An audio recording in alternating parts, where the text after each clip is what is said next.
मंथर गति से चलते चलते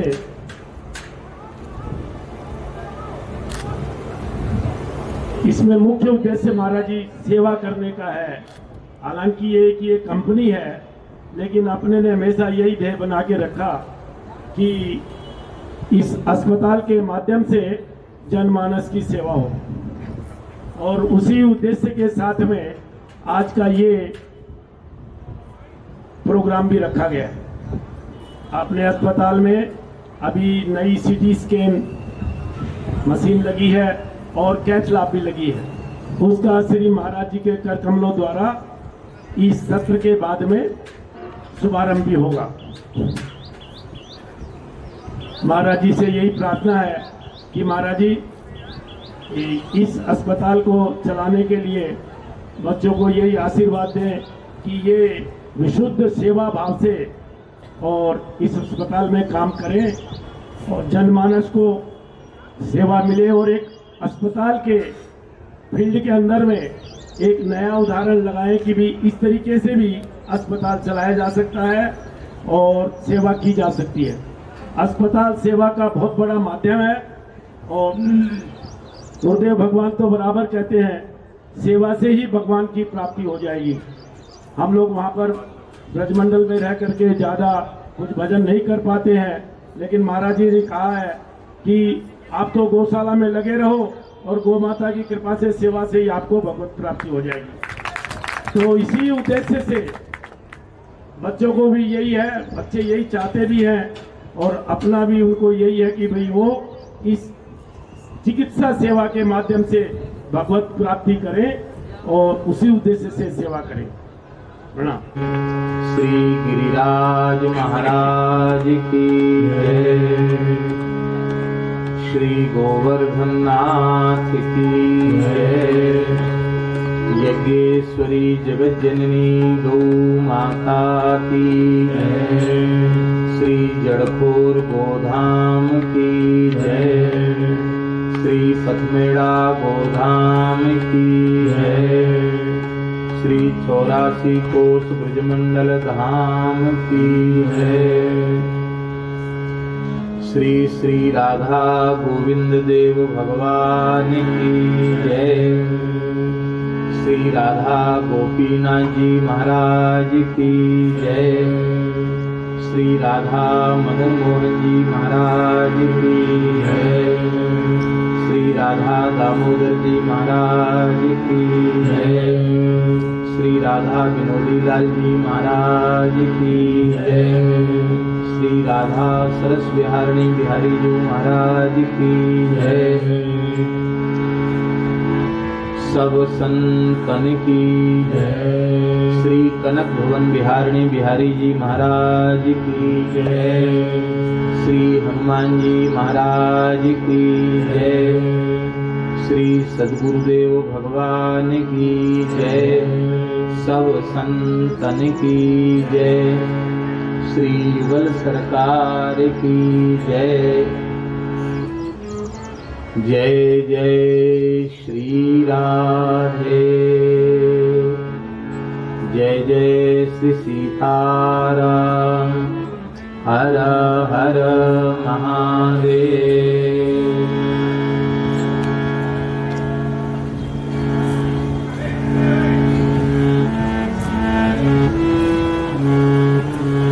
बहुत सुंदर वाक्य पीछे लिखा है, चिकित्सा सेवा द्वारा भगवत भक्ति। भगवत भक्ति बहुत सुंदर बात लिखी है। हरिशरणम भक्त वांछा कल्पतरु, भक्त वत्सल शरणागत वत्सल।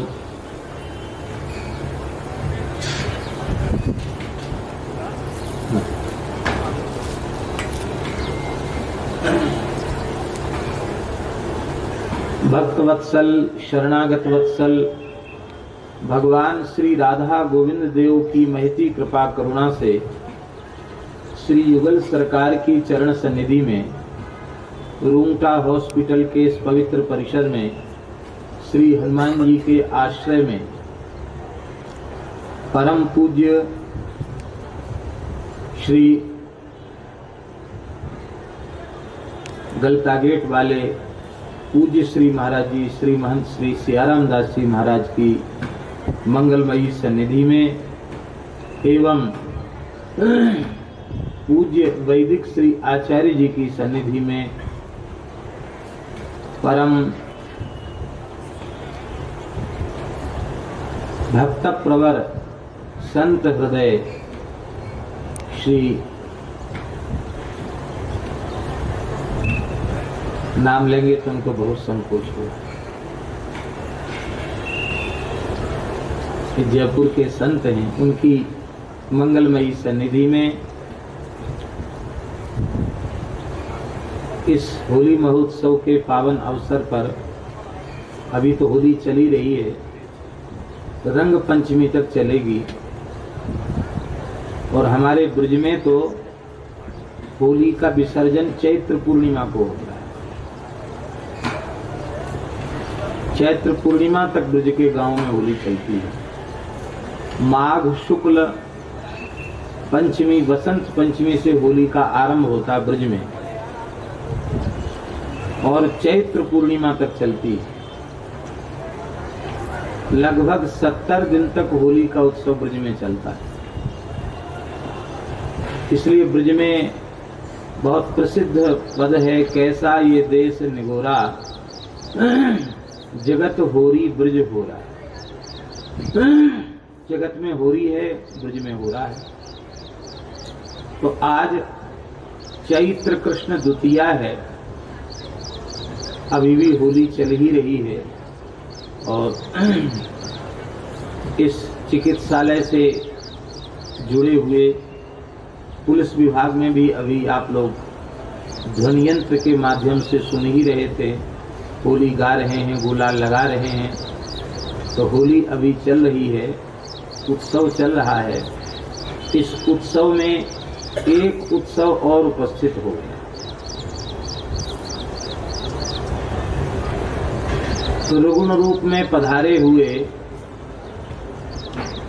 रुग्ण रूप में रोगी का नाटक करके पधारे हुए श्री ठाकुर जी की सेवा का एक उपकरण और आज यहाँ, एक की दो उपकरण, क्या क्या नाम है उनके?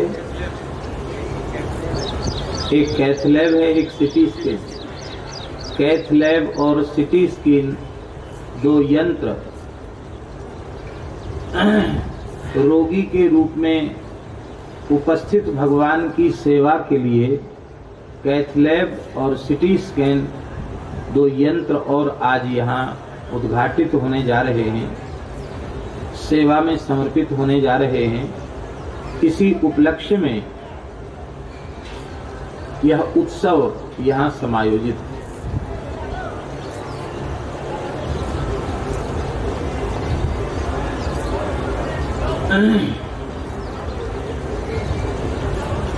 कर्म जो है हमारे शास्त्रों के अनुसार कर्म को सदोष माना गया है।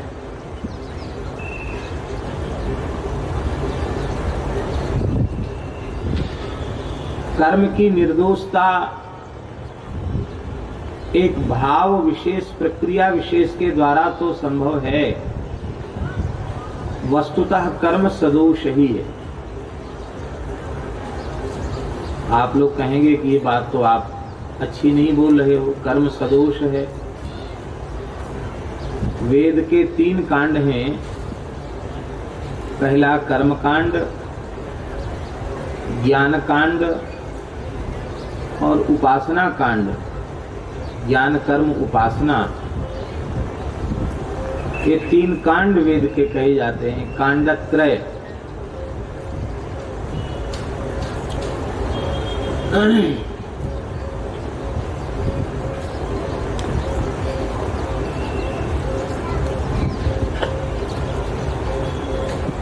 तो यदि कर्म सदोष ही होता तो नित्य सिद्ध अनादि अपौरुषेय भगवान वेद जीवों के परम निश्रेयस की सिद्धि के लिए कर्म का विधान क्यों करते? कर्म का विधान वे कर रहे हैं इससे यह सिद्ध हुआ कि कर्म भी महिमामय है, उपेक्षणीय नहीं है, त्याज्य नहीं है। और भगवान ने तो यहाँ तक कह दिया गीता जी में, नहीं कश्चित क्षणमपि जातु तिष्ठत्य कर्म कृत। एक क्षण भी कोई व्यक्ति बिना कर्म किए नहीं रह सकता। हम बैठे हैं तो ये भी कर्म है, हम बोल रहे हैं, देख रहे हैं, सुन रहे हैं, यह भी कर्म है। आप बैठे हैं, सुन रहे हैं, यह भी कर्म है। आप कुछ भी नहीं कर रहे हैं तो भी कर्म तो चल रहा है। श्वास प्रश्वास की प्रक्रिया चल रही है,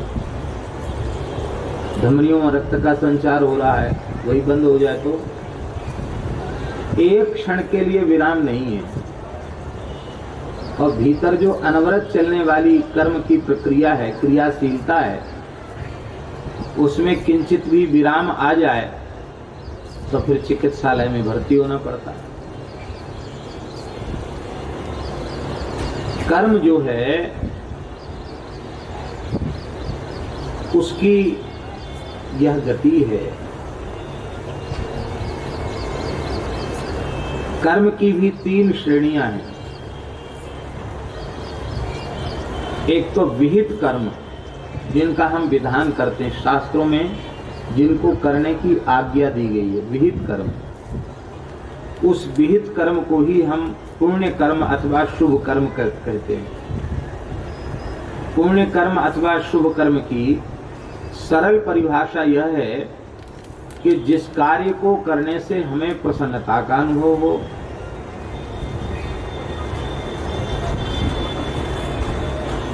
सबकी भलाई होती हो, अपनी भी भलाई होती हो, माता पिता गुरुजन संत अपने से बड़े उस कार्य की प्रशंसा करते हो, ऐसे कर्म को विहित कर्म कहा गया, अथवा शुभ कर्म कहा गया, अथवा पुण्य कर्म कहा।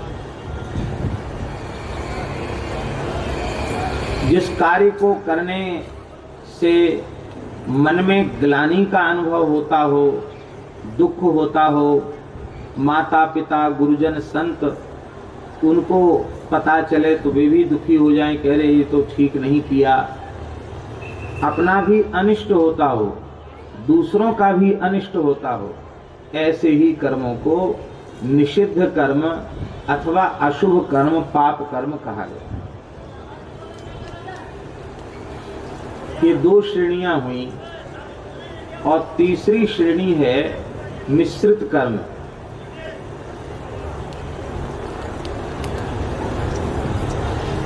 मिश्र कर्म जो अशुभ की वासना से तो नहीं किए जा रहे हैं, वासना तो उनके पीछे शुभ ही है, पर कर्म की अपनी विलक्षणता है कि वो उसमें कोई न कोई दोष बन गया।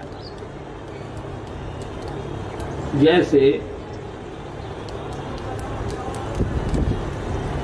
झाड़ू लगाना, जल भरना, धान आदि कूटना, जिसको पंचसूना गृहस्थस्य 5 प्रकार की हिंसा अनजाने में गृहस्थ के द्वारा हो जाती है। झाड़ू लगाने में, सफाई करने में, लीपने में, कूटने में, पीसने में, जल भरने के स्थान में। तो अब वहाँ हिंसा की वृत्ति उसकी नहीं है। उसके बिना घर स्वच्छ नहीं होगा, और घर का वातावरण स्वच्छ नहीं होगा तो देव पूजन कैसे होगा, अतिथि सत्कार कैसे होगा, गंदगी से बीमारियां फैल जाएंगी। तो उसको पवित्र रखना, स्वच्छ रखना भी अपेक्षित है। लेकिन वो अच्छे काम में भी कुछ न कुछ हिंसा बन गई। तो कुछ ऐसे कर्म हैं जो शुभ और अशुभ दोनों से मिश्रित हैं। कर्म का सबसे पहला दोष क्या है? कर्म का सबसे पहला दोष है कि वह क्षयिष्णु है। क्षयिष्णु का अर्थ है उत्पन्न होकर नष्ट हो जाने वाला। कोई भी क्रिया आप करिए तो वो क्रिया उत्पन्न हुई और फिर संपन्न हो गई, नष्ट हो गई। तो कर्म का उत्पन्न होकर नष्ट हो जाना ये कर्म का सबसे बड़ा दोष है। और जीव बिना कर्म किए रहेगा नहीं, और कर्म किए बिना रहेगा नहीं। जब कर्म करेगा तो कर्म फल भोग भी उसको अनिवार्य रूप से प्राप्त होगा। कर्म जब करेगा तो कर्म फल भोग से वह बच नहीं सकता। को न काहू सुख दुख कर दाता, निज कृत कर्म भोग सब भ्राता। फल भोग से कैसे बचेगा? नहीं बच सकता। ना भुक्तम क्षीयते कर्म कल्प कोटि शतैरपि। बिना भोग के उस कर्म का नाश नहीं होगा।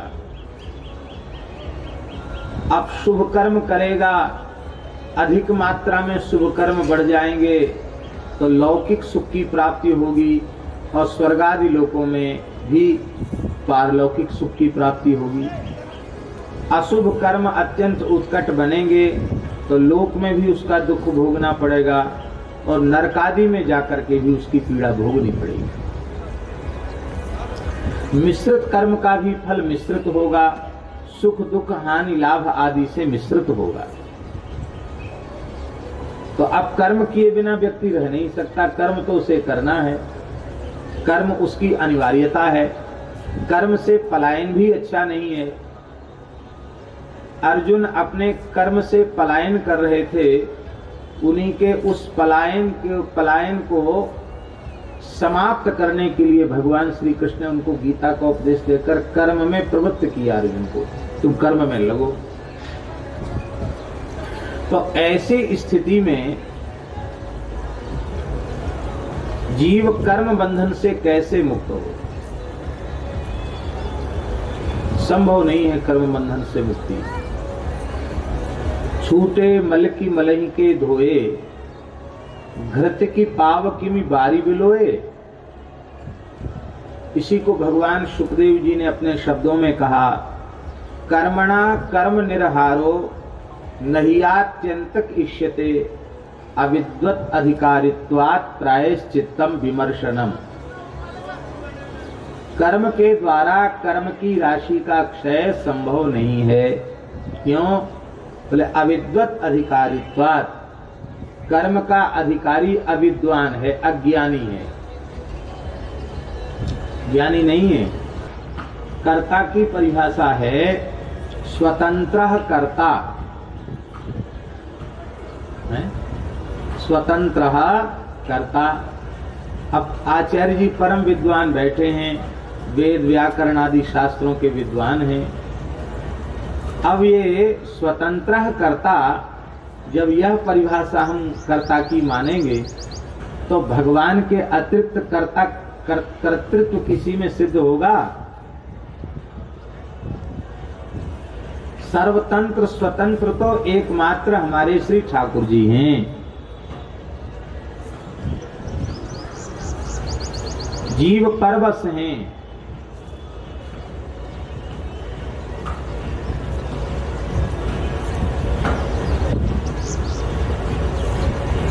श्रीमद् भागवत जी में तो ब्रह्मा जी ने कहा है नश्योतवत्।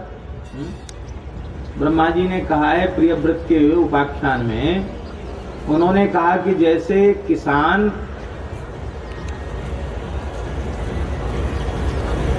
फसल पककर, जब उसकी किसान की फसल पककर तैयार हो जाती है और वह फसल को खलिहान में बिछा देता है और बैलों की एक लट्ठा बीच में गाड़ देता है और बैलों को मुंह में रस्सियों से बना हुआ मुसीका बांध करके फिर बैलों को घुमाता है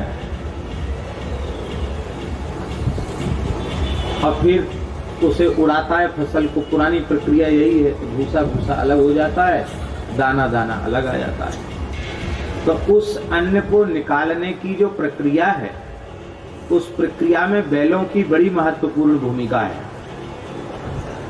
पर वे बैल न तो उस फसल को खा सकते हैं क्योंकि उनका मुंह बंधा हुआ है, और ना ही वे अपनी इच्छा से विराम ले सकते हैं।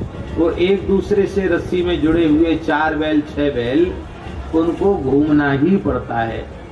ऐसे ही ब्रह्मा जी कहते हैं कि संसार खलिहान है और हम ब्रह्मादि देवता वृषभ जैसे हैं और ईश्वर जो है वो उसकी धुरी है, इसकी मूल कीली है और वेद रूपी रस्सी में हम सब बंधे हुए हैं। वेद रूपी रस्सी में बंध करके हम सब घूम रहे हैं। हम भी स्वतंत्र नहीं हैं, हम भी स्वतंत्र नहीं। भगवान ने युधिष्ठिर से कहा कि तुम रो क्यों रहे हो भाई? कहते ये इतना बड़ा भारी युद्ध हुआ है, इसका कारण मैं हूं। सारी धरती रक्त रंजित हो गई। हमारी विजय की कामना ने, राज्यश्री की प्राप्ति की कामना ने सारी धरती को रक्त से रंजित कर दिया। न जाने कितनी माताओं का सौभाग्य उजड़ गया, कितनी माताओं की गोद सूनी हो गई। मैं इस पाप का मूल हूं। भगवान के समझाने पर भी युधिष्ठिर का दुख दूर नहीं हो रहा था। तब भगवान उन्हें भीष्म पितामह के पास ले गए और भीष्म पितामह ने उनसे पूछा कि युधिष्ठिर, तुम एक प्रश्न का उत्तर हमको दो।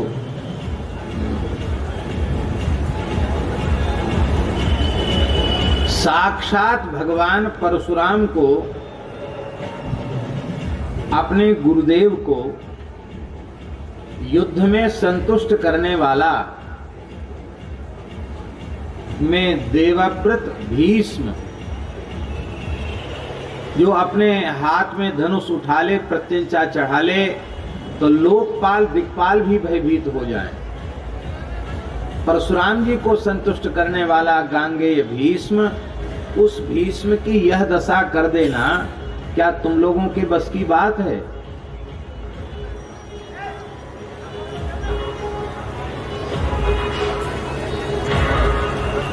हमारे कौरवों के पक्ष में एक एक वीर ऐसे हैं जो तुम्हारी सेना को समाप्त कर सकते थे, लेकिन तुम सब सुरक्षित रह गए। इतनी बड़ी सेना नष्ट हो गई और अतिरथी महावीरों की ये दशा हो गई। ये सब करने वाले श्री कृष्ण हैं। इनकी इच्छा से हुआ और इनके किए हुए हुआ। अपनी इस युद्ध की लीला में उन्होंने तुमको निमित्त बना करके धरती का भार उतारा है, पर तुम व्यर्थ ही अपने ऊपर भार ले रहे हो कि मैंने किया, मैंने किया, मैंने किया। अरे तुम लोगों ने जो विपत्ति भोगी, क्या ऐसी विपत्ति संसार में किसी मनुष्य पर आई? विपत्ति तो क्यों आती है? हमारे अपने ही किए हुए किसी अशुभ कर्म के परिणाम स्वरूप हमारे जीवन में विपत्ति आती है, संकट आता है। तो आप लोगों के जीवन में ऐसा कोई अशुभ कर्म भी नहीं दिखाई पड़ता, जन्मांतरीय अशुभ कर्म भी नहीं दिखाई पड़ता, क्योंकि आप सब देवता ही हो।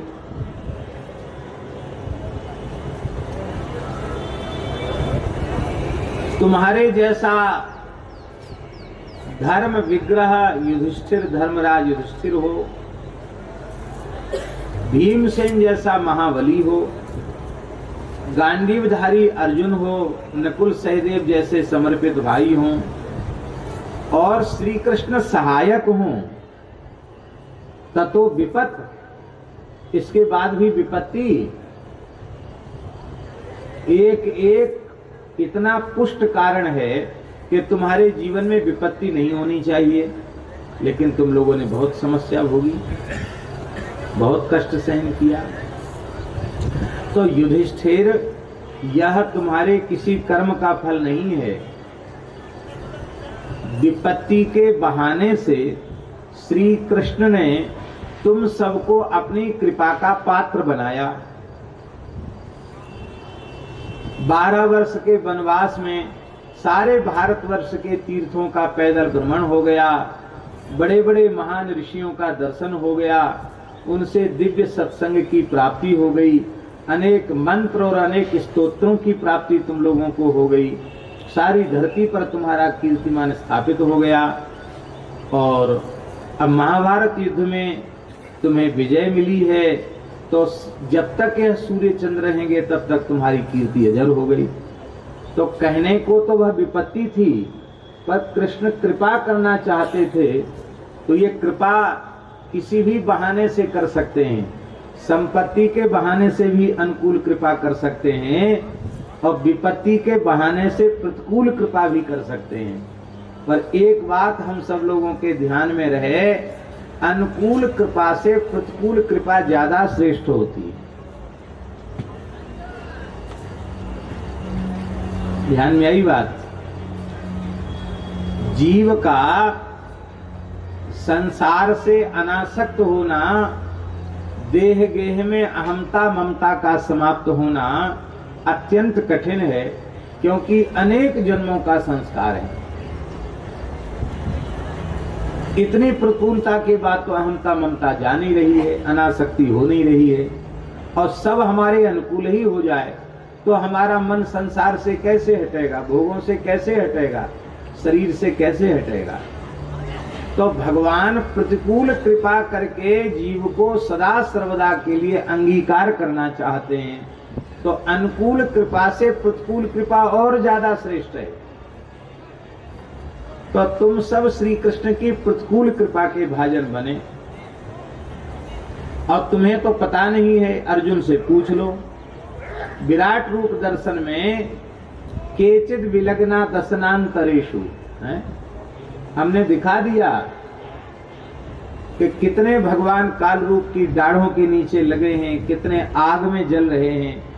और भगवान ने कह दिया कि अर्जुन, ये तो सब मैंने पहले ही समाप्त कर दिए, मार दिए हैं। मयाहिते नीता पूर्वमेव, मैंने पहले ही इनको समाप्त कर दिया। निमित्त मात्रम भव सव्यसाचिन, हे सव्यसाची अर्जुन, तुम केवल निमित्त बन जाओ।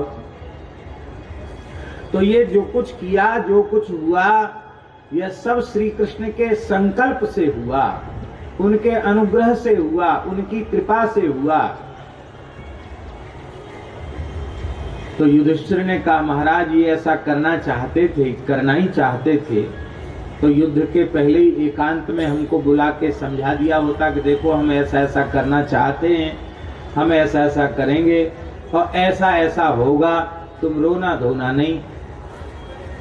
तो न तो इन्होंने बताया, और हम इनके इतने निकट रहते न हम जान पाए कि ये क्या करना चाहते हैं।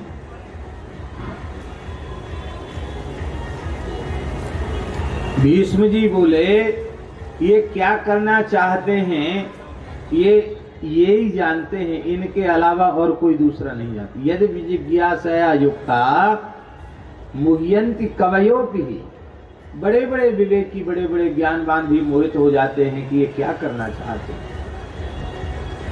गिने चुने लोग हैं जो भगवान की लीलाओं का रहस्य जानते हैं। भगवान क्या करना चाहते हैं यह गिने चुने लोग जानते हैं। अस्यानुभावम वेद गुह्यतमम शिवः, भगवान शिव जानते हैं ये क्या करना चाहते हैं। क्यों जानते हैं?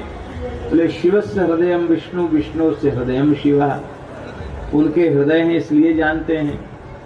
एक बात। और दूसरी बात, ये अहर्निश राम राम में लगे हैं, हरि नाम में लगे हैं इसलिए जानते हैं।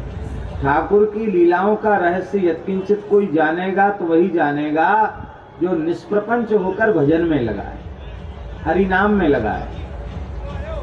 देवर्षि नारदा, देवर्षि नारद जी लगे हैं, जानते हैं, क्योंकि ये निरंतर भगवत गुणगान में लगे हुए हैं। और भगवान कपिलो नृप, भगवान कपिल भी जानते हैं, क्योंकि वो निरंतर भगवान के ध्यान में लगे हैं। इसका तात्पर्य है, जो निरंतर भगवान के स्मरण में लगा है, जो निरंतर भगवत गुणगान में लगा है और जो निरंतर भगवत ध्यान में लगा हुआ है, वही भगवान की लीलाओं के रहस्यों को जान सकता है, सब नहीं जान सकते। तो कर्म का बंधन कट जाए, इसमें बड़ी कठिनाई है। कर्म का अधिकारी अज्ञानी है, क्योंकि अज्ञानी जीव ही अपने को कर्ता मान बैठता है। वस्तुतः भगवान ही करता है और भगवान ही कारयिता है। वाल्मीकि रामायण के सुंदरकांड में श्री हनुमान जी महाराज ने रावण के दरबार में जाकर राम जी का परिचय देते हुए कहा, कर्ता कारयिता च सह। भगवान श्री राम कर्ता भी हैं और कारयिता भी हैं, क्योंकि कर्म करने की शक्ति ईश्वर ही तो देता है, इसलिए शक्ति सामर्थ्य प्रदान कर रहे हैं, इसलिए कारयिता भी वही हैं, कर्ता भी वही हैं और कारयिता भी, करने कराने वाले दोनों भगवान हैं। ऐसी स्थिति में जीव कर्म बंधन से कैसे मुक्त हो, क्योंकि कर्म तो उसके जीवन का अनिवार्य अंग है, अविभाज्य अंग है, कर्म तो करना ही पड़ेगा। तब उसका उपाय यह है कि कर्म भगवान की प्रसन्नता के लिए करे। किस लिए करे? भगवत प्रसन्नता के लिए करे, और करने के बाद उसे भगवान को अर्पण कर दे। तो समर्पित बुद्धि से किया गया कर्म, भगवत प्रीत्यर्थ किया गया कर्म, भगवत प्रसन्नता के लिए किया गया कर्म और भगवान के चरणों में निवेदित कर दिया गया कर्म बंधन कारक नहीं होता है।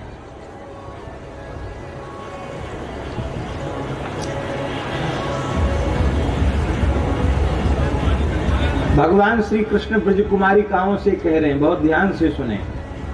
वे कहते हैं, नमय्या वेशत धियाम कामः कामाय कल्पते भर्जिता क्वथिता धानाः प्रायो बीजाय नेष्यते। बहुत प्यारी बात। वे कहते हैं कि नमय्या वेशित धियाम कामः कामाय कल्पते। जिन लोगों की बुद्धि मुझ परमात्मा में श्री कृष्ण में लग चुकी है, उनके कर्म, उनकी कामनाएं कर्म बंधन कारक नहीं होती है। क्यों? बहुत ऊंची बात आचार्य जी। भर्जिता क्वथिता धानाः प्रायो बीजाय नेष्यते। जिन बीजों को भून दिया गया है अग्नि में या पानी में उबाल दिया गया है, उन अन्न के बीजों को चाहे जितने बढ़िया खेत में डालो, उनमें अंकुरण नहीं होता है। जब हम भगवान की प्रसन्नता के लिए कर्म करते हैं, भगवान को अपना अंतःकरण निवेदित कर देते हैं, अपनी मन बुद्धि भगवान को, भगवान के चरणों में अर्पित कर देते हैं, और फिर जब हम कर्म का अनुष्ठान करते हैं तो उस कर्म में संस्कृति के चक्र में डालना, कर्म का यही उत्पादकता है। संस्कृति के चक्र में डालना यही कर्म की उत्पादकता है। ये उत्पादकता समाज का चक्र जानते हैं ना, जन्म मृत्यु का चक्र। वो कर्म जन्म मृत्यु को चक्र में डालने वाला नहीं होता है। इसलिए तपस्विनो दान परा यशस्विनः मनस्विनो मंत्र विदस्सु मंगलाः क्षेमं न विन्दन्ति विना यदर्पणम् तस्मै सुभद्र स्रवसे नमो नमः। तपस्विनः, बड़े बड़े तपस्वी, दान परायण यशस्वी, मंत्र वेत्ता मंत्रज्ञ ब्राह्मण, विशुद्ध मंत्रोच्चार पूर्वक कराने वाली जो यज्ञ आदि की विधियां हैं, उन विधियों को भी संपादित करते हैं। लेकिन यदि उन पवित्र कर्मों को, तपस्या को, यज्ञ को, दान आदि को भगवान की प्रसन्नता के लिए नहीं करते और भगवान के चरणों में उनका समर्पण नहीं करते, तत्सत ब्रह्मार्पणमस्तु, रामार्पणमस्तु, कृष्णार्पणमस्तु नहीं करते, तो वे पवित्र कर्म भी उन कर्म के अनुष्ठान करने वालों का कल्याण करने वाले नहीं होते। तो इतनी लंबी चौड़ी बात भूमिका के रूप में इसलिए कही गई कि कर्म उत्पन्न होकर नष्ट हो जाता है, कर्म विनाशी है, विनाशी ही सुख दुख को देने वाला है। तो यही कर्म का सबसे बड़ा दोष है, और कर्म किए बिना हम रह नहीं सकते। ऐसी स्थिति में हम कर्म बंधन से कैसे छूटें? तब इसका एक ही उपाय है कि हम भगवान की प्रसन्नता के लिए कर्म करें और उसे फिर भगवान को ही अर्पित कर दें। क्योंकि उस कर्म के द्वारा हम सेवा किसकी कर रहे हैं? उस कर्म के द्वारा हम भगवान की सेवा कर रहे हैं। जानबे, कर्म का समर्पण क्या है? आपको न्योता दे के हम भोजन करा रहे हैं, तो उद्देश्य क्या है कि आचार्य जी खूब तृप्त होके पावें, यही तो उद्देश्य है। आपकी तृप्ति हमारा लक्ष्य है। तो ऐसे ही जब हमारा लक्ष्य है कि अमुक कर्म के द्वारा हम श्री कृष्ण को अर्पित कर रहे हैं, भोग अर्पित कर रहे हैं, इसलिए कि भगवान तृप्त होके पावे, भगवान तृप्त हो जाएं, तो प्रत्येक कर्म को भगवान के चरणों में समर्पित करने का तात्पर्य है उस कर्म के रूप में, क्रिया के रूप में भगवान की ही उपासना हम कर रहे हैं, भगवान के लिए कर रहे हैं, भगवान का कर रहे हैं, ऐसा अपने मन में पक्का निश्चय करें। तो विनाशी कर्म भी, बहुत ध्यान से सुने, बहुत ऊंची बात कह रहे हैं, कर्म विनाशी है, पर ये विनाशी कर्म जब अविनाशी परमात्मा से जुड़ जाता है, अविनाशी से संबद्ध हो जाता है, तो इस विनाशी कर्म के अविनाशी से जुड़ने का ही नाम है भक्ति। विनाशी कर्म को जब हम अविनाशी के चरणों में अर्पित कर देते हैं, अविनाशी से जोड़ देते हैं, तो वह अविनाशी कर्म बन जाता है। उस अविनाशी कर्म का नाम भागवत धर्म है, वैष्णव धर्म है, उसी का नाम भक्ति है, भक्ति रूप कर्म है। अब बहुत ध्यान से सुने, भक्ति भी भगवत प्रीत्यर्थ नहीं की जा रही है तो वो भी भक्ति नहीं है। लौकिक पारलौकिक भोगों की, कामनाओं की, इच्छाओं की पूर्ति के लिए की जा रही है तो वो भक्ति भी भक्ति नहीं है।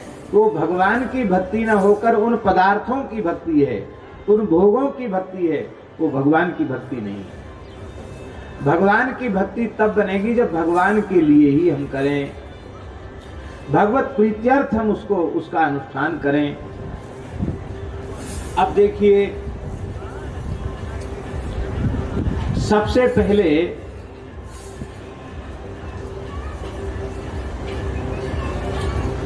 हम माता पिता की भक्ति की बात कहते हैं।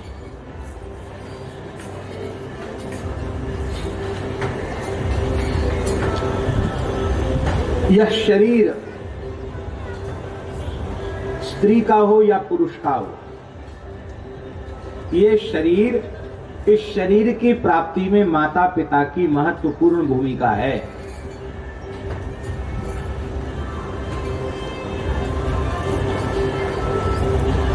पिता ने गर्भ में स्थापित किया और माता ने गर्भ में अपने रक्त से, अपनी शक्ति से पोषण दिया, प्रसव की असह्य वेदना को सहन किया और लालन पालन किया, पिता ने शिक्षित किया। तो जिस शरीर से धर्म, अर्थ, काम और मोक्ष चारों पुरुषार्थों की सिद्धि होती है, भगवान की प्राप्ति होती है, ऐसा शरीर माता पिता की कृपा से मिला है। इसलिए माता पिता की सेवा करना वो धर्म है। श्री वृंदावन बिहारी लाल की जय। श्री राधा सरस बिहारी बिहारिणी बिहारी जो सरकार की जय। पूज्य श्री महाराज जी की जय। श्री भैया जी की जय। जय जय श्री राधे। गोविंद हरे गोपाल हरे, जय जय प्रभु दीन दयाल हरे। गोविंद हरे गोपाल हरे, जय जय प्रभु दीन दयाल हरे। गोविंद हरे गोपाल हरे, गोविंद हरे गोपाल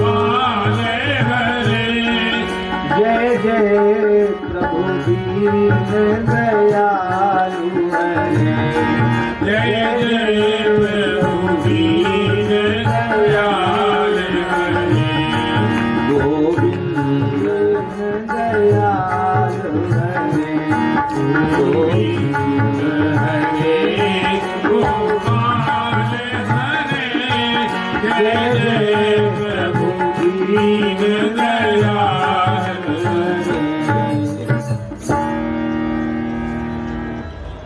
अब शांति से विराज जाएं और बहुत ध्यान से सुने। हम क्या कह रहे थे, हमको याद दिलाइए। हाँ, हम यह कह रहे थे कि यह शरीर जिससे पुरुषार्थ चतुष्टय की सिद्धि होती है, इसकी प्राप्ति में माता पिता की महत्वपूर्ण भूमिका है। इसलिए माता पिता की सेवा करना सनातन धर्म है, मानव धर्म है। कृतज्ञ होना ये मनुष्य का धर्म है। जिसने किसी भी प्रकार का हमारे साथ उपकार किया है, उसके प्रति कृतज्ञ होकर उसकी सेवा करना यही मानवता है। तो माता पिता का उपकार भुलाया नहीं जा सकता, इसलिए माता पिता की सेवा करना धर्म है। अब देखो, बहुत ध्यान से सुने। माता पिता की सेवा मनुष्य बुद्धि से करोगे तो अपराध बनेंगे।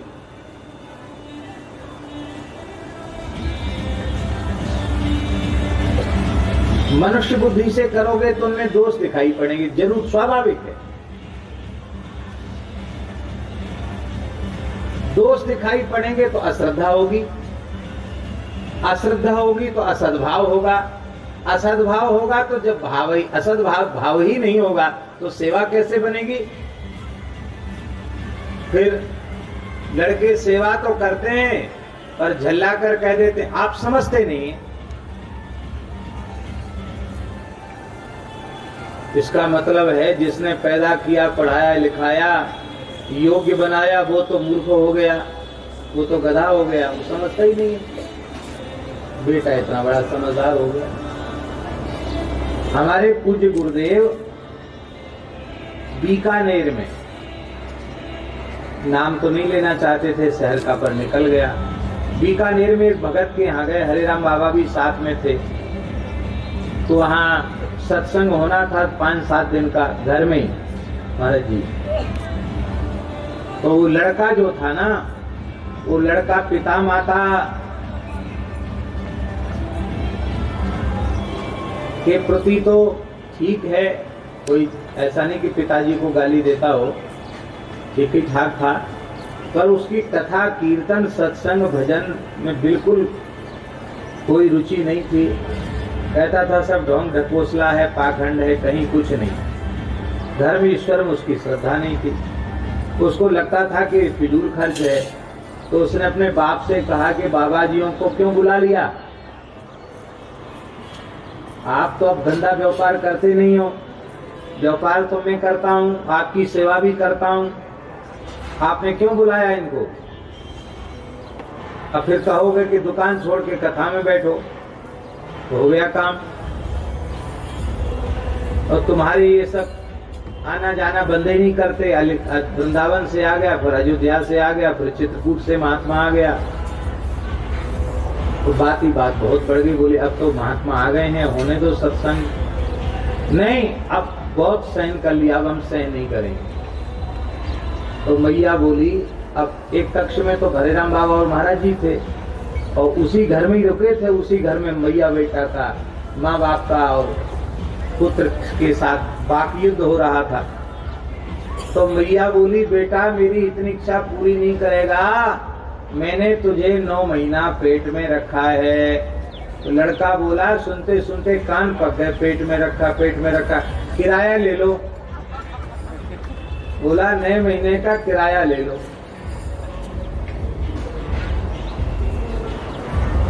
बस पिता माता की बोलती बंद हो गई।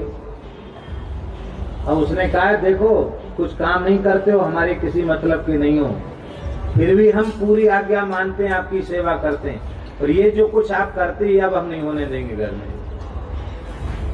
बहुत हो गया। तो बाबा ने आसन उठा लिया, महाराज जी ने भी आसन बांध लिया। महाराज जी बोले, जहाँ लड़का गर्भ में रहने का किराया देता है माँ बाप को, तो पिता को भी कह सकता है कि स्कूल की फीस बताओ, फीस दे देंगे। क्या तुमने हमको खिलाया पिलाया, उसका हिसाब किताब जोड़ के बताओ, वो भी चुप्पी कर देंगे। तो भैया जब ऐसी स्थिति है तो अब आप पुत्र की सेवा प्राप्त करके आनंद का अनुभव करें, घर में शांति रखें। महाराज जी को अयोध्या जी जाना था, बोले हम अयोध्या चले जाएंगे। तो फिर बाद में वो दोनों माता पिता अयोध्या गए, वहां सत्संग हुआ, वहां नहीं होने दिया उसने। और वैसे कोई ऐसा नहीं था कि माँ बाप की सेवा न करता हो। तो अब हम आपसे यह पूछते हैं कि यदि पिता माता के प्रति भगवत भाव नहीं होगा तो वो सेवा के नाम पर भी अपराध ही करेगा, सेवा नहीं बनेगी, अपराध करेगा, दोष दिखेंगे, उनकी बात को काट देगा, उनका अपमान करेगा। फिर अनुकूल व्यवहार पिता माता का होगा तो प्रसन्नता होगी, प्रतिकूल व्यवहार होगा तो तरह तरह की शंकाएं दिमाग में घुसेंगी कि मैं इनका बेटा हूं भी कि नहीं, देखो उसके प्रति तो ऐसा और हमारे प्रति ऐसा, ऐसा भी संसार में होता है। जब हम यह समझेंगे कि पिता माता के रूप में साक्षात लक्ष्मी नारायण हमें प्राप्त हैं, साक्षात भगवान हमें प्राप्त हैं, हम उनकी सेवा कर रहे हैं और हमने दिया ही क्या, हमारा था ही क्या और हमारा है ही क्या, सब तो इनका है, हमारे लिए इनकी सेवा से बड़ी कोई संपत्ति नहीं है। तो भगवत भाव से पुत्र पिता माता की सेवा करे तो किसी तीर्थ में जाने की उसे आवश्यकता नहीं है, कोई दूसरा साधन करने की आवश्यकता नहीं है, घर में बैठे बैठे उसे भगवान की प्राप्ति हो जाएगी। महाराष्ट्र के पुंडरीक नाम के एक ब्राह्मण बड़े वेदज्ञ थे।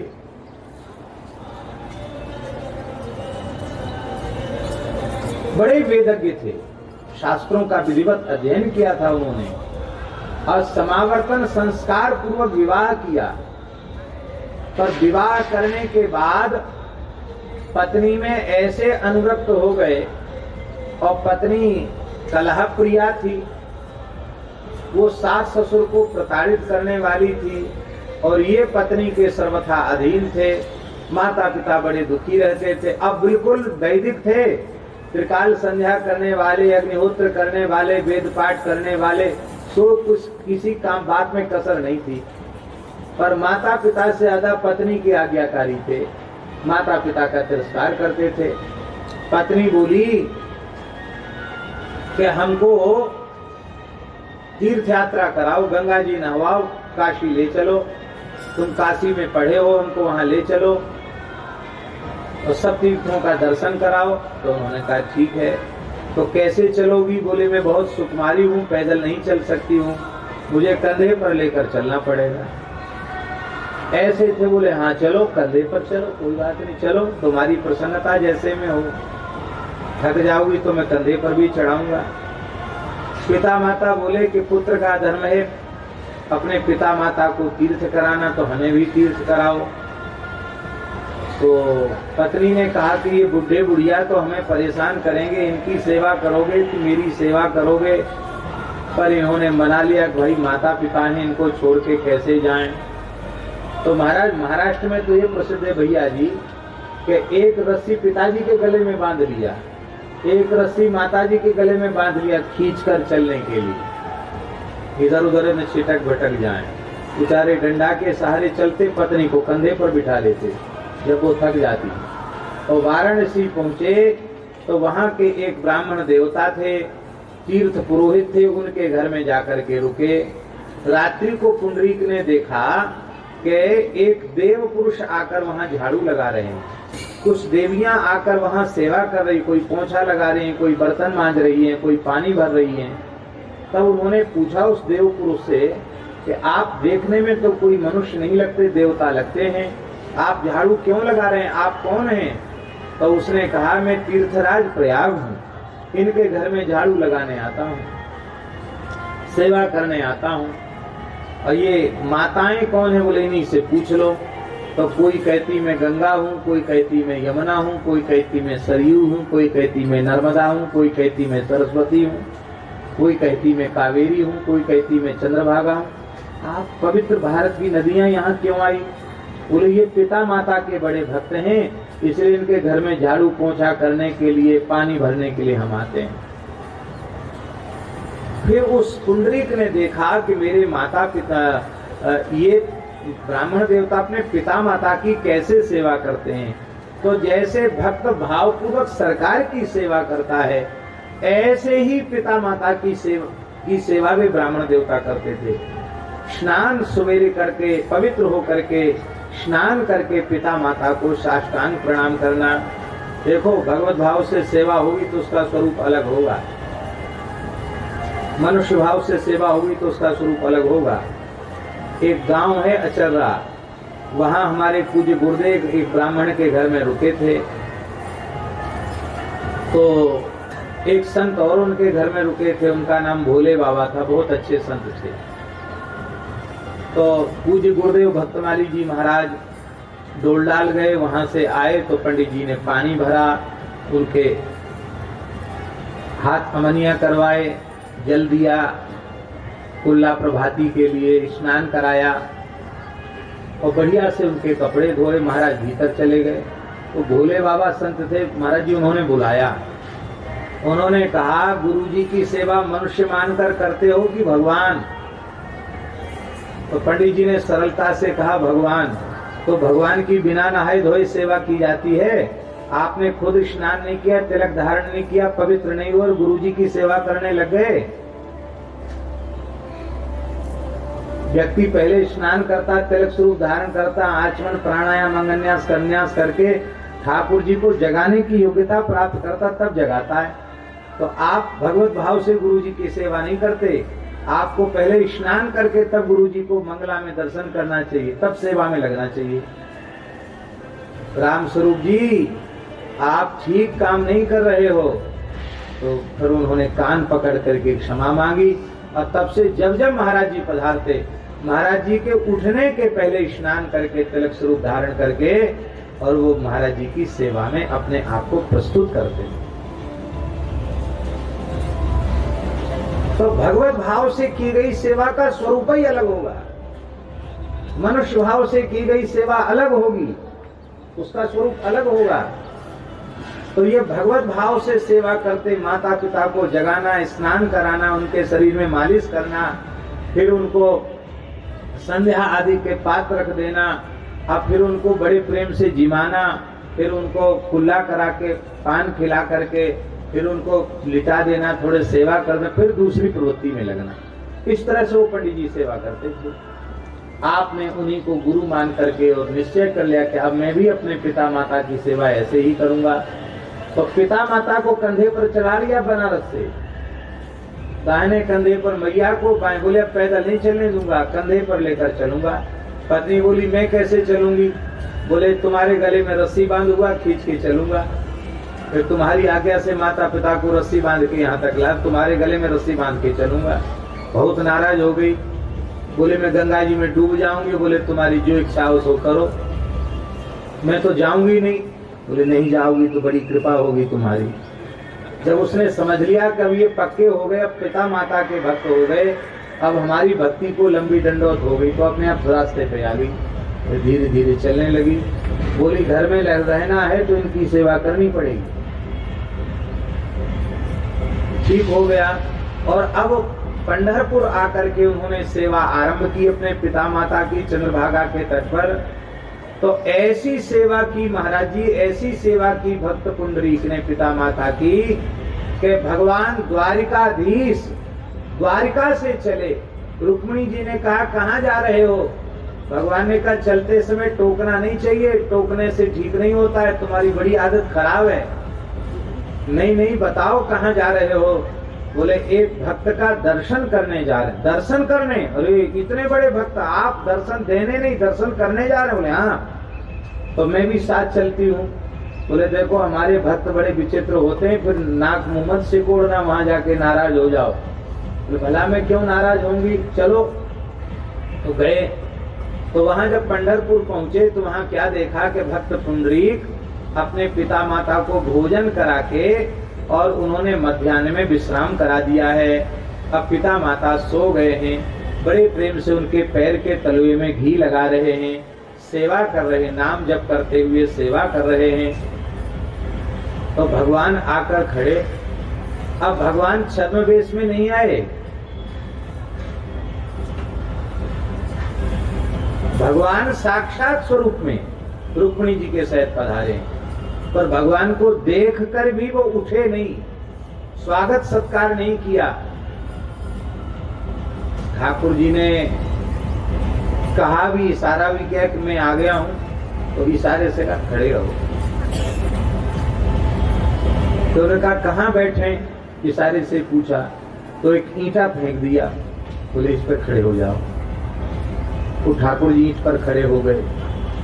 ईंट को कहते हैं, उस पर खड़े होने से विट्ठल, ऐसा महाराष्ट्र के लोग कहते हैं, विट्ठल, ईंट के ऊपर ठाड़े हैं इसलिए विट्ठल। खड़े हो गए ठाकुर जी, ऐसे खड़े हो गए, आज भी ऐसे खड़े हैं। रुक्मिणी जी नाराज हो गई कि ब्रह्मा जी शंकर जी तो आपका इतना आदर करते हैं, इंद्रादि देवता आपकी स्तुति करते हैं, वशिष्ठादि ऋषि आपका स्तवन करते हैं, और ये ब्राह्मण इतना अहंकारी हो गया, बताओ आपको न दंडवत न प्रणाम, कुछ नहीं। ठाकुर जी ने इशारा किया कि कसमसाओ मत ज्यादा, इसलिए मैं मना कर रहा था कि मत चलो हमारे संग, लेकिन तुम चली आई। धनी मानी लोग होते ना, उनको सम्मान की बड़ी भूख होती है। अब ये तो धन के अधिष्ठात्री शक्ति है, इनको भला सम्मान क्यों न चाहिए। तो तुम लक्ष्मी हो इसलिए तुमको बुरा लग रहा है, चिंता मत करो। अभी भगत जी इसी कारण पूछते हैं। तो जब पिता माता सो गए, तब पुंडरीक भक्त आए, ठाकुर जी को, रुक्मिणी जी को साष्टांग प्रणाम किया, विधिवत उनका पूजन किया। तो भगवान ने कहा कि देखो हम तो प्रसन्न ही हैं तुम्हारे ऊपर, तो ये रुक्मिणी जी बड़ी नाराज हो रही हैं। क्यों नाराज हो रही है? बोले इसलिए नाराज हो रही हैं कि हम इतनी दूर से चल के आए, तुमने हमारा कोई स्वागत सत्कार नहीं किया। तो पुंडरीक जी ने कहा कि पहले तो ये बताओ आपको बुलाया किसने, आप क्यों आए? हमने तो आपको बुलाया नहीं, आप क्यों आए? ठाकुर जी चुप हो गए। कहिए क्यों आए? भाई हम आपको न्योता दें, बुलावें, और फिर हम आपसे कहें कि अब पंगत का समय है, आप जाइए, फिर मिलेंगे आपसे, तो आप तो कभी जीवन में नहीं आओगे। तो हमने न्योता तो आपको दिया नहीं, आप अपनी इच्छा से क्यों आए? अपनी इच्छा से। तब ठाकुर जी ने कहा तुम्हारे पिता माता की भक्ति पर रीझ कर आए, तुम अपने पिता माता की भक्ति मेरा ही स्वरूप मानकर करते हो, भगवत भाव से पिता माता की सेवा करते हो, इसलिए रीझ कर हम आए तुमको दर्शन देने। तो पुंडरीक ने कहा कि जिन पिता माता की भक्ति से रीझ कर आप दर्शन देने आए, उन पिता माता की भक्ति छोड़ देते और आपका सत्कार करते तो आप 1 मिनट खड़े नहीं रहते, आप अंतर्धान हो जाते। जिनकी कृपा से आप साक्षात पधारे हो, उनकी सेवा करना हमारा प्रमुख कर्तव्य है। भगवान बोले हम बहुत प्रसन्न हैं, वरदान मांगो। बोले हमारे पिता माता को तो हम जगाएंगे नहीं क्योंकि वो सो गए हैं, पर अब वो जगेंगे तो आपका दर्शन करेंगे, तो उनको दर्शन देना पिता माता को, और उनको ही दर्शन नहीं देना, अनंत काल तक कलिमल ग्रसित जीवों को भी दर्शन देना कि पिता माता की भक्ति करने वाले पर हम कितने राजी होते हैं। ठाकुर जी ने कहा एवमस्तु, और भगवान विग्रह रूप हो गए। बोलो पंढरीनाथ भगवान की। आज भी पंढरपुर में विराजे हैं। पर ब्रह्मलिंगम भजे पांडुरंगम आदि शंकराचार्य के द्वारा लिखा हुआ स्तोत्र है। भारतवर्ष के वर्तमान समय के प्रसिद्ध विग्रहों में पंढरीनाथ का विग्रह सबसे प्राचीन है। 2-2,500 तो वर्ष शंकराचार्य जी को हो गए, उनके भी बहुत पहले भगवान विराजे हैं। प्रसिद्धि तो यह है कि कृष्णावतार के काल में ही ठाकुर जी वहां प्रकट हो गए, द्वारका से ठाकुर जी चल के आए। तो राम जी कहने का आशय ये है कि भगवत भाव से पिता माता की से, अब देखो सेवा पहले भी करते थे, ऐसा नहीं कि घर से निकाल दिया था, पर पहले भगवत भाव नहीं था इसलिए अपराध बन रहा था। अब भगवत भाव से सेवा की तो भगवत प्राप्ति हो गई। ठीक इसी प्रकार से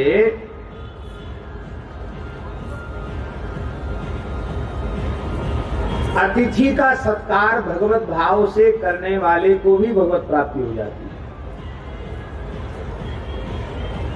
अतिथि देवो भव। देव माने क्या होता है? देव माने देवता नहीं होता है, देव माने होता परमात्मा। अतिथि में परमात्मा का दर्शन करो। मातृ देवो भव माने देवता नहीं, देव माने जो सबके भीतर प्रकाशित होने वाला परमात्मा है, उसको देव कहते हैं। देव शब्द का अर्थ परमात्मा ही है। इसलिए माता को भगवान मानो, पिता को भगवान मानो, अतिथि को भगवान मानो, आचार्य देवो भव, आचार्य को भगवान मानो। इसी गलिता की घटना है, बहुत दूर की घटना नहीं। श्री कृष्णदास पयहारी जी महाराज ने अतिथि को भगवान मानकर सेवा आरंभ की। संत सेवा नहीं महाराज जी, कोई भी मनुष्य मात्र जीव मात्र आ जाए ये भगवान है ऐसा मानकर पयहारी जी ने सेवा आरंभ की। गलता तो ठाकुर जी ने सोचा कि चलें परीक्षा लेने चलें। तो ठाकुर जी गुफा में पयहारी जी बैठे थे, सिंह के रूप में ठाकुर जी आ गए। सिंह आ गया, बड़ी जोर से दहाड़ लगाई। आप तो धूना पर बैठ के मंत्रराज का जप कर रहे थे, आपने नेत्र खोल के देखा तो शेर दहाड़ रहा है। बोले आओ प्रभु, लगता है आज आपको जंगल में शिकार नहीं मिला है, यहाँ आप पधारे हो अपना सेवा का सौभाग्य देने। प्रणाम है भगवान आपको, लीजिए प्रसाद पाइए। तो नाभाजी कहते हैं न्योति नाहर पल दियो। नाहर पल दियो, पल माने मांस। अपने जंघा को काट करके सिंह के सामने रख दिया। अब हलवा पूरी तो खाएगा नहीं शेर, घास चरेगा नहीं शेर, वो तो जो उसका आहार है वही खाएगा। अपनी जंघा काट के रख दी सामने। महाराज ठाकुर जी ने पूरा नाटक किया शेर के रूप में। अंत में शेर अंतर्धान हो गया, साक्षात रघुनाथ जी प्रकट हो गए। जो जंघा काटकर अर्पित की थी वो नई प्रकट हो गई और कहा धन्य है आपने। इसलिए नाभाजी लिखते अतिथि धर्म प्रतिपाल प्रगट जस जग में लियो। अतिथि धर्म दधीच पाछे दूसर करी कृष्णदास कली जी। या तो दधीच ने हड्डियां दी या श्री पयहारी जी ने अपना जंघा को काटकर अर्पित कर दिया। दधीच गोत्र के ही ब्राह्मण कुल में इनका जन्म हुआ। दाधीच ब्राह्मण होते हैं ना, दाधीच, तो दाधीच ही थे पयहारी जी महाराज। तो बोले दधीची ऋषि के बाद उन्होंने अपने गोत्र के प्रवर्तक ऋषि का चरित्र अपने जीवन में चरितार्थ करके दिखा दिया। तो साक्षात रघुनाथ जी प्रकट हो गए महाराज जी गलता में। भगवान ने हृदय से लगाया, बोले आप अतिथि में भगवान का दर्शन करते इसलिए भगवान की प्राप्ति हो गई। अब एक चेला था, अब सबके बीच में कहने की बात नहीं पर कह देते हैं, इससे आप लोग गलत शिक्षा मत लेना। हम केवल ये कहना चाहते हैं कि सेवा सदा भगवत भाव से ही की जानी चाहिए, तभी सेवा रूप कर्म निर्दोष बनेगा। अन्यथा सेवा रूप कर्म कभी निर्दोष नहीं हो सकता, क्योंकि कर्म सदोष है। एक भोला भाला शिष्य था, गुरुजी की शरण में आया। गुरुजी बहुत बड़े मठ के अधीश्वर थे। धन के कारण कई बार बड़े बड़े दोष मनुष्य में आ जाते हैं। धन के कारण उन महंत जी महाराज में एक दोष आ गया।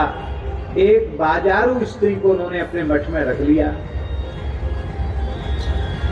और वो उस जमाने की बात है। मठ के साधु सन्यासियों ने विरोध किया, एक एक करके चेला सब स्थान से निकल गए। ये शिक्षा भी है महाराज जी इस चरित्र से कि यदि मठ मंदिर बचा के रखना है तो विरक्तों की मर्यादा को के अनुसार ही जीवन जीना चाहिए। वो देवी आई कि उसने सबको भगा दिया, सब चले गए एक एक करके। पुजारी, कुठारी, भंडारी, रसोईया सब गए। रमते राम ने भी आना बंद कर दिया। अब महंत जी और वो बाजारू स्त्री और एक शिष्य था। उसने मन में विचार किया कि जब हमको सत्संग में यह सुनने को प्राप्त हुआ है कि गुरु साक्षात परब्रह्म, तो परब्रह्म तो परब्रह्म है, ये जो चाहे जैसे करें, जैसे चाहे वैसे रहें, हमें तो इनकी सेवा करनी है। हमने अपना जीवन इनके चरणों में अर्पित किया तो हम इनसे अलग नहीं हो सकते। अब महाराज जी अकेले ही ठाकुर सेवा करें, अकेले ही गौ सेवा करें, कोई भूला भटका अतिथि आ जाए तो उसकी भी सेवा करे, और गुरु महाराज की भी सेवा करे, और उनकी प्रेयसी जो थी वो भी बड़ा कठोर व्यवहार करती, उसकी भी सेवा करे, क्यों? गुरु जी की प्रसन्नता के लिए। इसकी इस भगवत भाव से की गई गुरु सेवा से ठाकुर जी रीझ गए। तो ठाकुर जी गरुड़ पर बैठ करके आए, बोले देखो तुम भगवत भाव से तुमने गुरु जी की सेवा की है, अब तुम्हारे सारे कर्म बंधन कट गए, बैठो गरुड़ पर चलो हमारे धाम को। तो उसने कहा कि हम तो बिना गुरु जी की आज्ञा के कुछ करते नहीं है, हम गुरु जी से अनुमति लेके आवे। बोला हाँ पूछ लो गुरु जी से। तो गुरु जी को साष्टांग किया, बोले गुरुदेव भगवान पधारे हैं,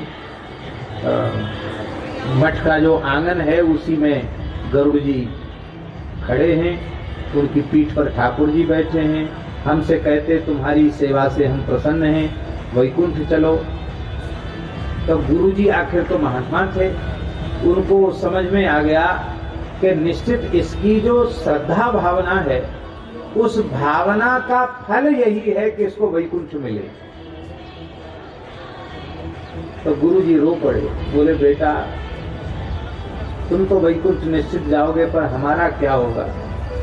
हमने तो अपनी साधुता को ही नष्ट कर दिया, हमारा जीवन ही नष्ट हो गया, हमें तो पता नहीं किस नरक के गर्त में गिरना पड़ेगा, और हम बूढ़े हैं, अब कौन सेवा करेगा हमारी? तो इसलिए हमें पार लगा देते तब जाते। एक बात, और दूसरी बात हमको तो कुछ दिखता नहीं, हमको भी भगवान का दर्शन हो गए। बोले ठीक है, तो ले ही चलना चाहते हो तो हमको साथ ले चलो वैकुंठ। तो चेला ने कहा महाराज ऐसी ऐसी समस्या है। बोले भाई तुम्हारे गुरुजी तो नहीं जा सकते। गुरुजी के बारे में ठाकुर जी कुछ बोलना चाहते थे अटपट। तो शिष्य ने कहा कान मूंद लिए। बोले कुछ हमारे गुरुजी के बारे में कुछ बोलना नहीं, समझ लेना। आपको बुलाया किसने, आप क्यों आए, आप आए क्यों यहाँ? कि तुम्हारी गुरु भक्ति पर रीझ के आए। तब हमारी श्रद्धा इनके प्रति भगवत भाव की है, तो हमने इनको गुरु रूप में स्वीकार। आप इनको गुरु मानते तभी ना आप आए, इनकी सेवा को आपने गुरु सेवा माना तब ना आप आए। तो जिन गुरु जी की सेवा से रीझ कर आए उन गुरु जी के बारे में हम सुन नहीं सकते कुछ भी। बढ़िया ही बोलना, ऊटपटांग मत बोलना। हमको वैकुंठ नहीं जाना है, पधारो आप, हमने आपको बुलाया नहीं। ठाकुर जी गदगद हो गए। बोले जाओ गुरु जी को कह दो कि आओ मेरा दर्शन कर लें, ऐसे तो दर्शन नहीं होगा। तुम गुरु जी के हाथ पकड़ लेना, तो तुम्हारे स्पर्श से गुरु जी मेरे दर्शन के अधिकारी हो जाए, तुम्हारे स्पर्श से। और ठीक है गुरु जी को भी वैकुंठ ले चलते हैं। तो शिष्य ने आकर कहा गुरु जी तो राजी हो गए। बोले तो चलो।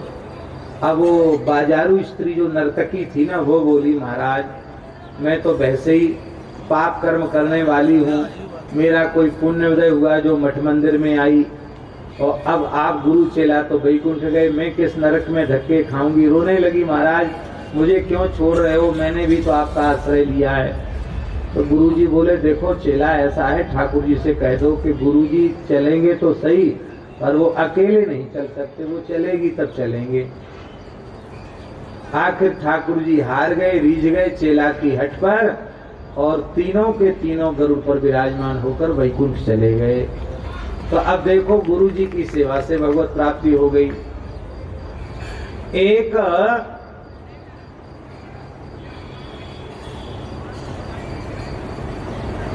भक्त थे, उनका नाम भी गोपाल भक्त ही था, वो गोपाल ही थे, पटेल जाति के थे। वो गुजरात में उनका जन्म हुआ था, भोले भाले थे, गुजरात से चलकर ब्रज में आए और उस समय जतीपुरा में गोसाई विठलनाथ जी विराजमान थे।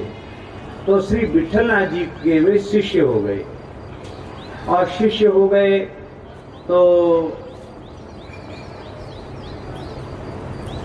गोसाई जी ने उनको ठाकुर जी की गो सेवा में नियुक्त कर दिया और कहा कि आज के बाद ये गौ माता जो है ना, यही तुम्हारे भगवान हैं, यही तुम्हारे इष्ट हैं, यही श्रीनाथ जी हैं। गुरु जी का दर्शन भी गऊ में करना, श्रीनाथ जी का दर्शन भी गऊ में करना, सब कुछ तुम्हारे यही हैं। अब गौ सेवा करो, बस एक बात है, ये दुख न पावे, गायों को दुख न हो, इनके सुख का विचार करके निरंतर इनकी सेवा करना, गौ माता की सेवा करना, श्रद्धा पूर्वक गौ माता की सेवा करना और श्री कृष्ण शरणम मम, श्री कृष्ण शरणम मम ये जपते रहना। वो भोला भाला भगत था, वो बोला ठीक है। और वो गोसाई जी को काका जी बोलता था। लोग उसको समझाते कि महाराज श्री बोलो, आचार्य चरण बोलो, गुरु जी बोलो, काका जी क्यों बोलते हो। वो और छोटे बच्चे उनको काका जी कहते तो उनकी सुन के वो भोला था, वो भी काका जी कहता था। भोले भगत ऐसे होते हैं। पूज्य बक्सर वाले मामा जी सुनाते थे कि बुढ़िया के यहाँ एक संत गए, राजस्थान की कहीं की बात है, तो बुढ़िया बहुत भावुक और भोली थी, तो बोली गुरुजी थारे खुर पूजूं, गुरुजी थारे खुर पूजूं। तो गुरुजी ने कहा, जमाती संत साधु हंसने लगे। गुरुजी ने कहा मैया ऐसे नहीं बोलते हैं, खुर तो गऊओं के होते हैं, हमारे तो चरणारविंद होते हैं। तो वो बेचारी दांत मुंह में थे नहीं, 2-4 बार कहने का प्रयास किया और नहीं जब निकला तो बोले आग लगे इन बिंदन में, मैं तो थारे खुरी पूजूं। तो गुरुजी ने कहा ऐसे बोलेगी मैया उटपटांग तो नरक जाएगी। वो इतनी भोली थी, उसको नरक स्वर्ग का पता ही नहीं था। रोते हुए उसने कहा महाराज हम तो गरीब आदमी, भजन पूजन बनता नहीं है, नरक हमारे भाग में कहाँ है, तो आप लोग ही पधारोगे। मामा जी सुनाते थे। तो महात्मा प्रसन्न हो गए कि इसको कुछ पता नहीं, नरक क्या होता है, स्वर्ग क्या होता है। बोले मैया तू जो कह सोई थी।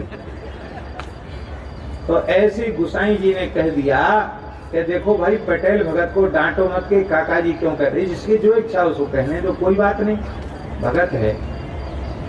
अब उसने इतने प्रेम से महाराज जी गो सेवा की उस पटेल भक्त ने कि वो भोजन के लिए नहीं जाता वहां प्रसाद के लिए, गौ की सेवा में लगा रहता। यहीं उसको प्रसाद आ जाता, प्रसाद की भी याद नहीं रहती, गौ सेवा में निरंतर गो सेवा करता। तो ठाकुर जी इतने रीझ गए इसकी गौ सेवा पर कि स्वयं श्रीनाथ जी अपने शयन कुंज से आकर इसकी टूटी खटिया पर इसके संग सो जाते, पौड़ जाते। कभी अपना पटका छोड़ जाते, कभी अपना कोई आभूषण छोड़ जाते। उसने जाकर के ठाकुर गोसाई जी को दिया। तो गोसाई जी ने कहा कि अरे ठाकुर जी कभी थाल की सामग्री पहुंचाते हैं, कभी वही सोने जाते हैं। तो बोले देखो दिन में तो गौ सेवा करते हो, शाम को श्रीनाथ जी के द्वार पर जतीपुरा में बैठकर यहीं राम राम किया करो, और नींद आवे तो सो गए, और कोई खुटका हो तो जग गए, जिसमें मंदिर की सुरक्षा रहेगी। गोसाई जी तो इसलिए चाहते थे कि ठाकुर जी को वियोग न व्यापे, ठाकुर जी को कष्ट न उठाना पड़े रात को। और वहीं श्री कृष्ण शरणमम करता रहता, सवेरे मंगला दर्शन करके चला जाता गौ माता की सेवा में। तो एक दिन क्या हुआ कि शरद पूर्णिमा की तिथि थी, ठाकुर जी इसकी गौ सेवा पर इतने रीझ गए कि ठाकुर जी ने ऐसी कृपा की कि अर्धरात्रि के समय जतीपुरा में मंदिर का द्वार खुला, ठाकुर जी निकले, फिर राधा रानी निकली, फिर सखियां निकली, तमाम सखियां निकली मंदिर में से, और वहां से चंद्र सरोवर की ओर चल पड़ी। तो इसने सोचा कि जब ठाकुर जी जा रहे हैं तो हम तो सुरक्षा में उनके साथ ही चलना चाहिए। लठ ले लेके पीछे पीछे चला। चंद्र सरोवर में रास किया ठाकुर जी ने, और आज के रास में राधा रानी अंतर्धान हो गई। तो ठाकुर जी सखियों के साथ राधा रानी के लिए विलाप करने लगे। कहीं मुकुट गिर गया, कहीं बांसुरी गिर गई, कहीं लकुट गिर गई। तो जो जो आभूषण गिरता चला जाए, ये ग्वाल भगत पटेल भगत इकट्ठा करते चला जाए। और अब जब राधा रानी मिली तब तक मंगला का समय हो गया। ठाकुर जी अंतर्धान हो गए। ये दौड़ के मंगला में आया। गोसाई जी ने मंदिर में प्रवेश किया तो वहां ठाकुर जी के तमाम वस्तु श्रृंगार की गायब।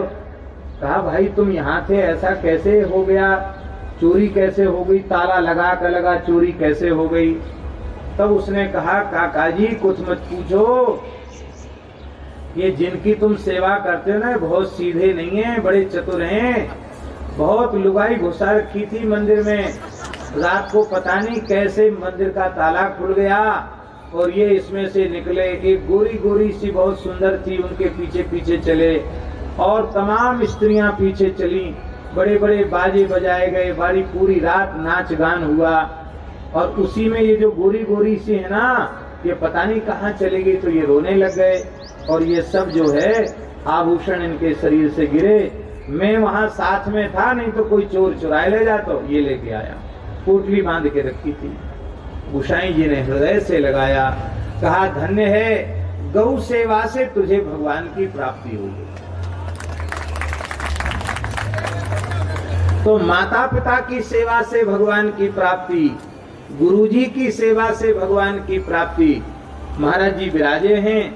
भक्ति सागर में लिखा है, श्री आचार्य में महाप्रभु श्री श्याम चरण दास जी ने हरि सेवा 16 बरस, गुरु सेवा पल 4, तो भी नहीं बराबरी वेदन कियो विचार। ऐसी श्री सहजोबाई कहती हैं, गुरु न तजू हरि को तज डारूं। ये गुरु निष्ठा। तो गुरु निष्ठा से भगवान की प्राप्ति, संत सेवा की निष्ठा से भगवान की प्राप्ति। कितने भक्त हुए, उनको संत सेवा से ही ठाकुर जी मिल गए। और महाराज जी एक लालपर गांव है सौराष्ट्र का, उसमें एक माताजी अभी भी जीवित है जिसको भगवान ने संत वेश में साक्षात दर्शन दिया, अभी भी है।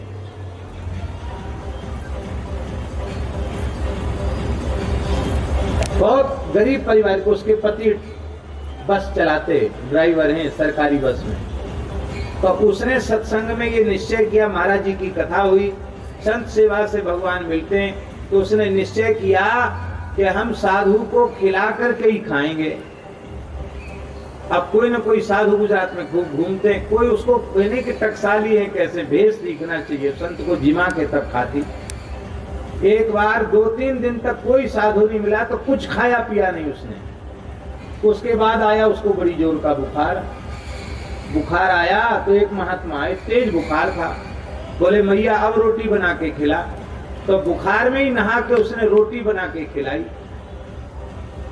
ठाकुर जी बीज गए, संत वेश में आए थे, चतुर्भुज रूप में दर्शन दिए उसको। अभी भी वो माई जीवित है, अभी भी।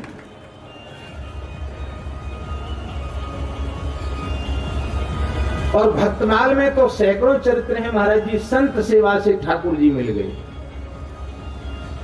पर संत की सेवा भी तभी बनेगी जब संतों में भगवत भाव किया जाएगा। भगवत भाव नहीं होगा तो संतों में भी दोष दिखाई पड़ेंगे, उनकी भी निंदा होगी, उनमें की भी चुगली होगी, उनमें दोष दिखेंगे, तो वहां भी अपराध बनेगा। नारी जो अपने पति की सेवा करती है वो भी मनुष्य बुद्धि से नहीं, पति को परमेश्वर मान करके सेवा करती है। तो पति को परमात्मा मानकर भक्ति करो तो पति की सेवा से भगवान मिल जाएंगे। जालंधर दैत्य था, उसमें कोई अच्छे गुण नहीं थे, खान पान भी अशुद्ध था, दुराचारी भी था। भगवती जगदम्बा पार्वती के प्रति उसने कुदृष्टि की, लेकिन उसकी पत्नी वृंदा परम सती थी, वो जालंधर को ही भगवान का रूप मानकर सेवा करती थी। तो ठाकुर जी कृपा करके पधारे और किस रूप में आए, भगवान बन के नहीं आए, क्यों, भगवान को तो वो देखती नहीं, जलंधर के वेश में आए। और जब उसको पता चला कि जलंधर तो मारा गया, ये मेरे पति जलंधर नहीं है, ये तो नारायण हैं, तो उसने क्रोध में भर के शाप दे दिया कि तुम पत्थर हो जाओ। बोले हम तो शालिग्राम हो जाएंगे, पर तुमको स्वीकार कर लिया तो छोड़ेंगे नहीं, तुमको भी तुलसी बनकर हमारी सेवा में ही रहना पड़ेगा। बोलो तुलसी शालिग्राम भगवान की जय। तो पति में भगवत भाव रख करके सेवा करने से और भगवान की प्राप्ति हो गई। अब यह बात पक्की हो गई कि संसार में कहीं भी हमें सेवा करनी है, पशु की, पक्षी की, वृक्षों की, मनुष्य की, कीट पतंग की, किसी की भी सेवा करो, यदि आपने भगवान से अतिरिक्त कोई बुद्धि रख करके सेवा की तो सेवा नहीं बनेगी।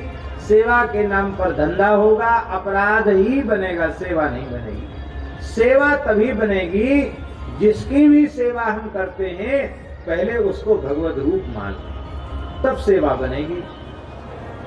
ठीक इसी प्रकार की एक महत्वपूर्ण सेवा, उस सेवा का नाम है चिकित्सा सेवा।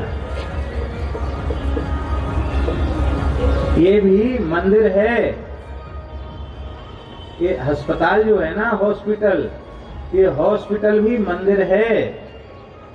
इस मंदिर के देवता कौन हैं? इस मंदिर के देवता मरीज हैं। यहाँ मरीज रूप में भगवान आते हैं। और इस मंदिर के पुजारी कौन हैं? इस मंदिर के पुजारी हैं ये सब चिकित्सक, डॉक्टर खंडेलवाल जी और जितने और डॉक्टर, उनके सहयोगी जितने डॉक्टर हैं, ये सब के सब डॉक्टर साहब जो हैं, ये सब मरीज रूप में पधारे हुए भगवान के ये सब पुजारी हैं। ये मंदिर है और ये सब पुजारी हैं ठाकुर जी के।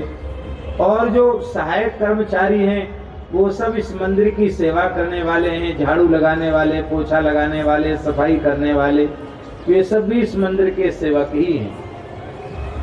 अब पुजारी होता कोई महंत भी तो होता है, महंत रूंगटा जी है। मंदिर के अध्यक्ष जो हैं, जिनके निर्देशन में व्यवस्था बढ़िया चले, वो अध्यक्ष रूंगटा जी हैं, राधिका दास जी रूंगटा। ऐसे इनका नाम तो राधिका दास जी है और राधा रानी ने अपने चरणों में भी बसा रखा है और अपनी आराध्या पूज्या गोमाता की सेवा में भी इनको लगा रखा है।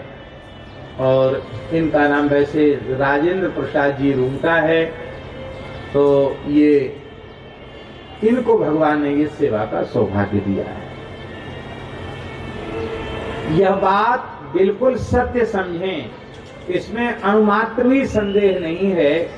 यदि चिकित्सक मरीज को भगवान का स्वरूप मान करके सेवा करे कि भगवान इस रूप में अपनी सेवा का सौभाग्य देने हमें पधारे हैं, तो यह बात बिल्कुल हम सत्य सत्य कह रहे हैं।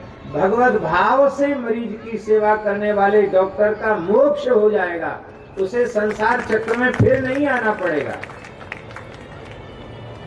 उसके हृदय में दया, क्षमा, करुणा आदि दैवी गुण आ जाएंगे और इसे वह व्यवसाय मानकर करेगा चिकित्सक की, हमारा व्यवसाय है। तो व्यवसायी की दृष्टि धर्म पर नहीं होती है, व्यवसायी की दृष्टि केवल अर्थ पर होती है। चंपालाल जी बैठे हैं, खूब समर्पित गो सेवक हैं और बहुत लोगों को इन्होंने गो सेवा में जोड़ा है। आजकल एक चर्चा बहुत चल पड़ी है गो भक्तों में, आर्थिक महत्व गाय का स्थापित हो। हम भी चाहते हैं, अर्थ प्रधान युग है, लेकिन इसके साथ हम बार बार ये बात अपने प्रवचनों में कहते हैं कि अर्थ की दृष्टि के पहले हमें गाय के प्रति जो धर्म दृष्टि है उसको सुरक्षित रखना होगा। यदि धर्म दृष्टि हम सुरक्षित नहीं रखेंगे, केवल अर्थ की दृष्टि रखेंगे, तो गाय की सेवा नहीं होगी। गाय की सेवा के नाम पर भी रोजगार होगा, व्यापार होगा और अपराध बनेगा। गाय समस्या नहीं है, गाय समाधान है। आज क्या हम ठीक से गोबर गोमूत्र का भी उपयोग कर पा रहे हैं? क्या ठीक से गोबर गोमूत्र का उपयोग करें तो भी गाय आत्मनिर्भर हो जाए। गाय तो जगत पालिका, जगत पोषिका है।